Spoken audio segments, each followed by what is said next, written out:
For 5 years straight, they accidentally forgot my birthday. No calls, no cake, nothing. This time, I brought cake anyway. My sister opened the door, looked at me, and said, "Sorry, you have the wrong house," then closed it without another word. Hours later, Mom texted, "We told her fiancé you don't exist. We couldn't let him see you." I replied, "Understood." I froze their accounts, blocked the wedding funds, and mailed her fiancé a. The cake box was heavy in my hands, but not as heavy as the pit sitting in my stomach. I stood at my sister's doorstep, breath clouding in the cold air, heart thudding like I just run a marathon. Chocolate frosted, custom made, with my name written in gold. 32 candles. A birthday I didn't even want to celebrate anymore, but I brought it anyway, just in case. My palms were sweating. Ridiculous. I knew what was coming. I'd known for 5 years. 5 years. Not a single call. Not a text. Not even a lazy happy birthday on Facebook. Nothing but silence, deliberate, suffocating silence. And yet, every December 9th, like clockwork, I'd check my phone. I'd make excuses. Maybe they're busy. Maybe they forgot again. Maybe next year. But not this time. This year, I brought the cake. I showed up. The door opened. My sister stood there in her cream sweater dress, holding a wine glass, looking like she'd seen a ghost. Her eyes flicked to the cake, then back to my face. She blinked. "Sorry, you have the wrong house." Then she closed the door. Just like that. No explanation. No shame. Just a door in my face. I stood there another second. 2. I almost laughed, almost. Instead, I turned around and walked back to my car, heart pounding harder than before. I hadn't even made it off her street when my phone buzzed. It was Mom. One text. One sentence. "We told her fiancé you don't exist. We couldn't let him see you." I didn't cry. I didn't scream. I didn't throw the cake. I replied with 2 words. "Understood." Then I pulled over, logged into the shared wedding account, and froze it. Blocked every fund transfer, flagged every transaction. They wanted me invisible? Fine. Then they wouldn't see this coming either.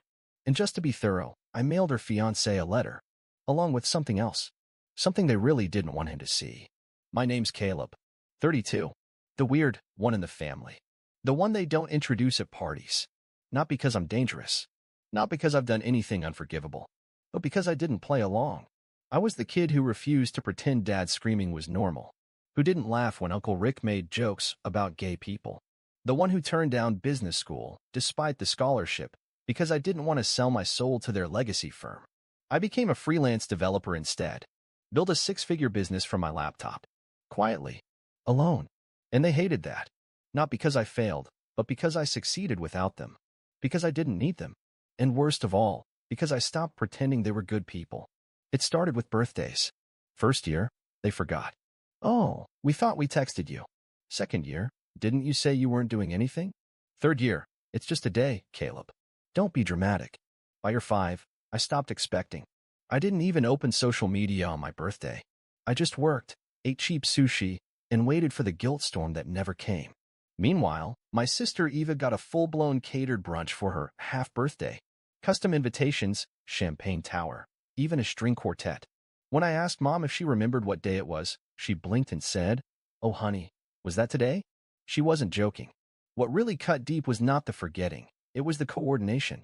The way they circled around Eva like she was the sun.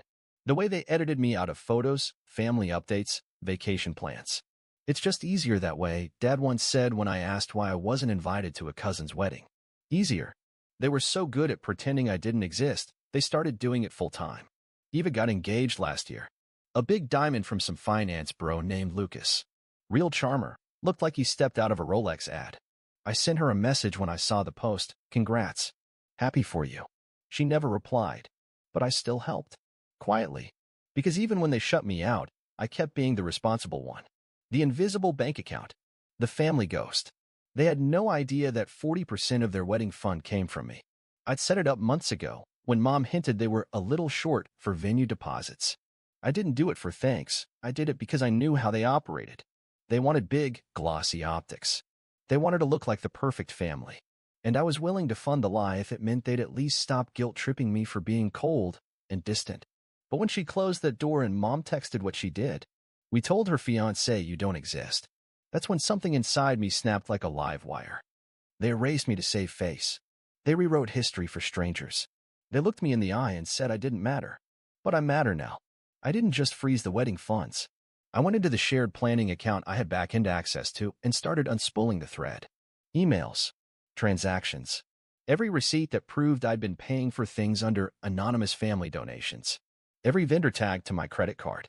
Even the florist had my initials on the ledger. Then I opened a second folder. Screenshots. Messages Eva didn't know I had. From last summer, when she sent a panicked midnight text asking me to loan her $4,000 because she accidentally opened a credit card in Lucas's name to cover rent. I paid it. On one condition, she'd tell him eventually. She promised. She never did. So I packaged it all up. One neat PDF file. Labeled it. A few things Lucas might want to know before the wedding. Then I added a photo. One from last Thanksgiving. They told me not to come. Said the family was keeping it small this year. Funny. A friend of mine, who was dating my cousin, sent me a group pic later that night.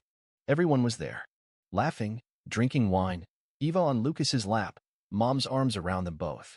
And in the corner of the photo, taped to the fridge, a printed-out copy of my old Instagram photo, with the words, "Do not mention," scribbled across it in Sharpie. So yeah, I mailed Lucas the file. Tracked shipping. And waited. He called me at 2:13 a.m. His first words were, "Tell me everything." I didn't recognize the number. The kind that pops up in the middle of the night and makes your heart thump in dread. I was lying in bed, laptop still warm on my legs, half scrolling, half hoping I could sleep through my birthday without any more humiliations. I picked up. "This is Lucas," the voice said. Calm. Too calm. Like someone standing in the wreckage of something that used to be beautiful. Eva's fiancé. My spine straightened. "Hey." Long pause. Then he said, "I got the envelope." Another pause. Then, "I just want to know how much of it is true." I didn't answer right away. I didn't need to. He already knew. "Everything," I said eventually. "Every screenshot, every receipt, every silence, they're all yours." I figured. Then he exhaled, like the air was finally pushing its way back into his lungs. "Can we meet?" We sat across from each other at a quiet coffee shop later that day. Lucas wasn't wearing his usual watch or designer jacket. Just a hoodie, faded jeans, and the look of a man who just walked away from a burning house. He didn't waste time. "She told me you were mentally unstable," he said. "Said you had a dark streak, that you were unpredictable, that you ghosted the family because of some vague trauma, and that you were jealous of her life." I didn't blink. I'd heard worse. "She said I shouldn't reach out to you," he added. "Said it would open old wounds." He looked up. "That envelope didn't look like old wounds. It looked like you were cleaning house." I slid a folder across the table. Inside was everything he hadn't seen yet. Email threads where I covered deposits under pseudonyms. A florist's note, balance paid by CH, client requests discretion. The planner's invoice labeled, anonymous donor. And the last page, Eva's emergency text from August. "Hey, can you wire $4,000? I screwed up. I'll explain later. Just don't tell Lucas. Please. I'm serious." He read every word, every line. Silent. Then he closed the folder slowly, fingers trembling just a bit. "She said you refused to come to the engagement dinner because you couldn't handle seeing her happy." I let out a dry chuckle. "She sent me the wrong date. I showed up a week early. Waited 45 minutes at the restaurant before the hostess told me the reservation was for next Friday." His jaw clenched. "She gaslit me for years," I added. "But that was when I realized it wasn't just negligence. It was control. She was crafting a reality where I didn't exist. And you were her latest prop." Lucas leaned back. "She told me her family was tight-knit, that you were distant because you'd always been selfish." I tapped the folder. Selfish enough to pay for half her wedding in secret? Selfish enough to clean up her financial messes and still stay silent for 5 years. He didn't answer. But he did something better. That evening, Lucas sent out a mass email to every wedding guest, over 180 people. Friends, family, vendors, even a few corporate names from his firm. Subject, wedding canceled, the truth. The body of the email? A concise, brutal explanation. This wedding is no longer happening. The reasons are personal, but they are rooted in deception, financial, emotional, and familial. I will not build a life on a lie. Please direct any inquiries to Eva's family, who can explain better than I ever could. Attached you'll find documentation. He attached my file. Receipts. Screenshots. The works. And suddenly, the family chat exploded. Within hours, I was getting texts from relatives I hadn't spoken to in years. "Dude, I had no idea. Caleb, I'm so sorry. That was messed up. They really told us you just ran off and didn't want contact. I didn't respond to most. Not out of spite. Just exhaustion. Then came the calls from Mom, from Eva, even from my aunt. But I didn't answer. Not yet. Until my phone lit up again. Mom. I let it go to voicemail. But then a second time. A third. And then the text came. You didn't have to go this far. You've destroyed us. Are you happy now? I stared at the screen. Then typed. No. I'm not happy. I'm just free. She replied almost immediately. We told Eva's fiancé what we had to. We were trying to protect the family. So I sent back one more. You erased me for optics. I exposed you for reality. That's when Dad showed up. I saw him on the security camera of my apartment building, outside, pacing furious. Slamming the buzzer. I picked up the intercom. Caleb, let me in, he barked. We need to talk. No, I said calmly. Your mother is in tears. Eva's not eating. She's humiliated. I didn't humiliate her. She humiliated herself. You just helped her keep the secret. You've always been vindictive.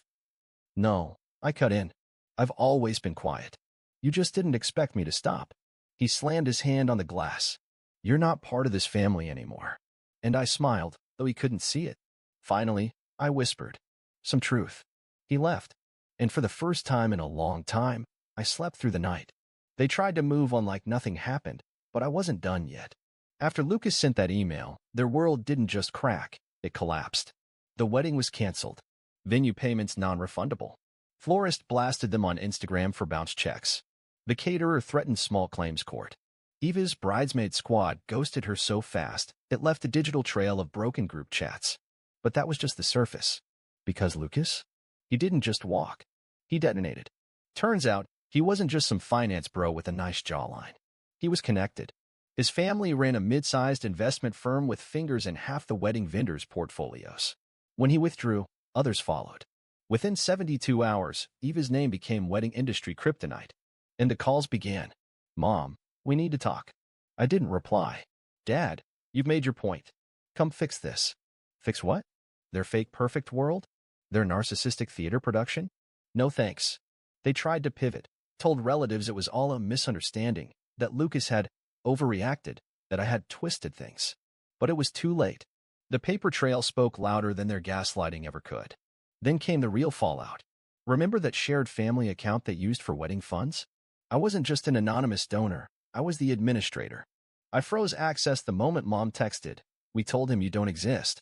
But now, I emptied it. Legally. Every dollar I put in, I pulled out. Everything else, blocked under financial dispute. Eva tried to claim it was theft. But the bank had receipts. Her name wasn't even on the primary account. The meltdown was biblical. They lost over $18,000. Couldn't pay the decorator. Had to refund guests who'd prepaid for destination arrangements.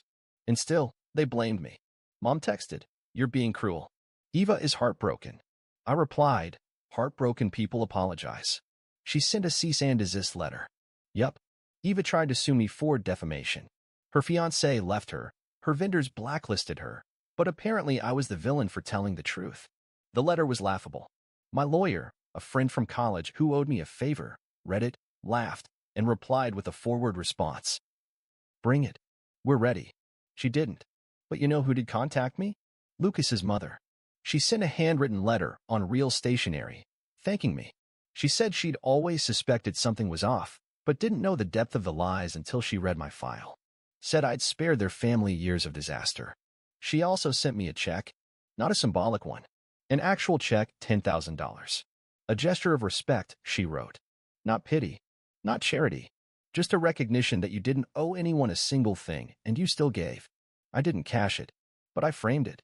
As for my family, things unraveled fast. Dad lost a contract with one of Lucas's associates. Turns out, bad PR isn't great for business.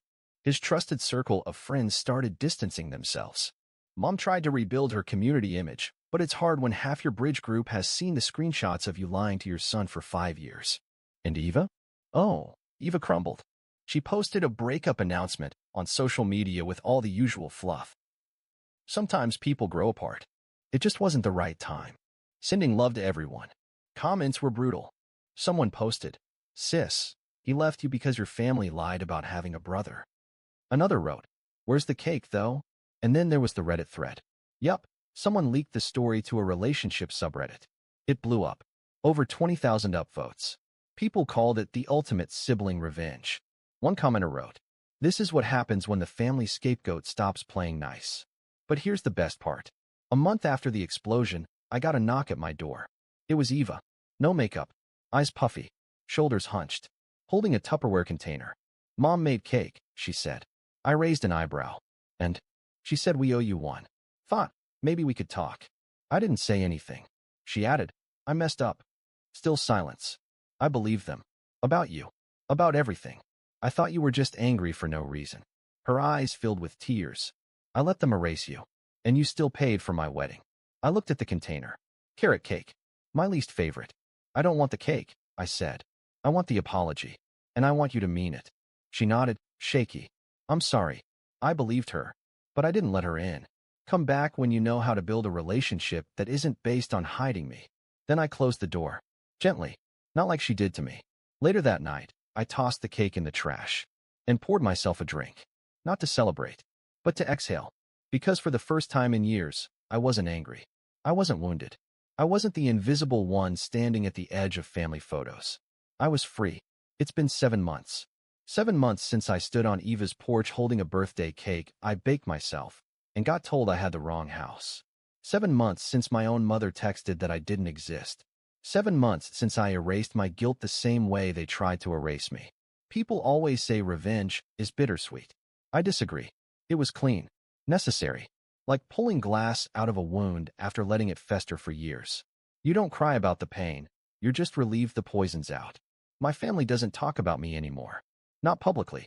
I know because a mutual friend from college told me they ran into Dad at a fundraiser. Someone asked about his kids, and he mentioned only one. My daughter, Eva. She's taking time to heal. No mention of me. As usual. But that's fine. Because I don't need their lies to prop up my truth anymore. I moved cities. Bought a small 2-bedroom house in the mountains. Remote, quiet, peaceful. No banners, no staged brunches, no whispering at the dinner table. Just me, my work, my dog, rescued mutt named Java, and silence I chose. And in that silence, I found clarity. I don't regret anything. Not the files I sent. Not the funds I froze. Not the truths I forced out of their closets like skeletons with teeth. If anything, I regret waiting as long as I did. You see, I spent years trying to earn something that should have been unconditional. Love, respect, recognition. I kept showing up, to birthdays, to funerals, to Sunday dinners, hoping that one day, they'd remember I was part of them. But I wasn't. I was a convenience. A bank account. A punching bag. A scapegoat for their own shame. And when I stopped playing that role, their world fell apart. Not because I destroyed it, but because I stopped holding it up. One morning last month, I got an envelope in the mail. No return address. Inside, a picture. It was me, at age 9, blowing out candles at a birthday party. Eva was beside me. Mom behind the cake. Dad holding a camcorder. All of them smiling. On the back, someone had written in shaky handwriting. "We lost something that day. Maybe it was you. Maybe it was us. I'm sorry. No signature. I didn't need one. I burned it in the fireplace. Not out of anger, but because that little boy didn't exist anymore. The one who kept trying to earn crumbs at a table where the seats were always assigned. I don't need a seat anymore. I built my own table. And people, real people, sit around it now. Friends who don't flinch when I mention my past.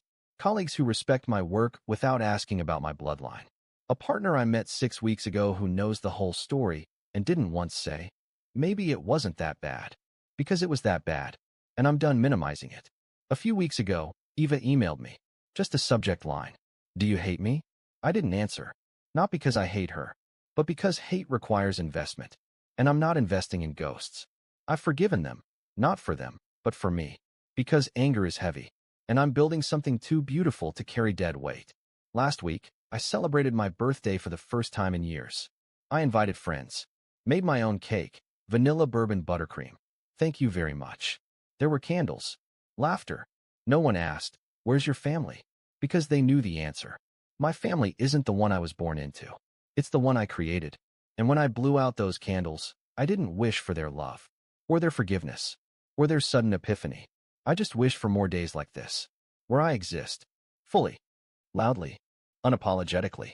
Because the truth is, I was never the problem. I was just the mirror. And they couldn't stand their own reflection, so they tried to smash it. But I didn't shatter. I sharpened. And now? I don't disappear.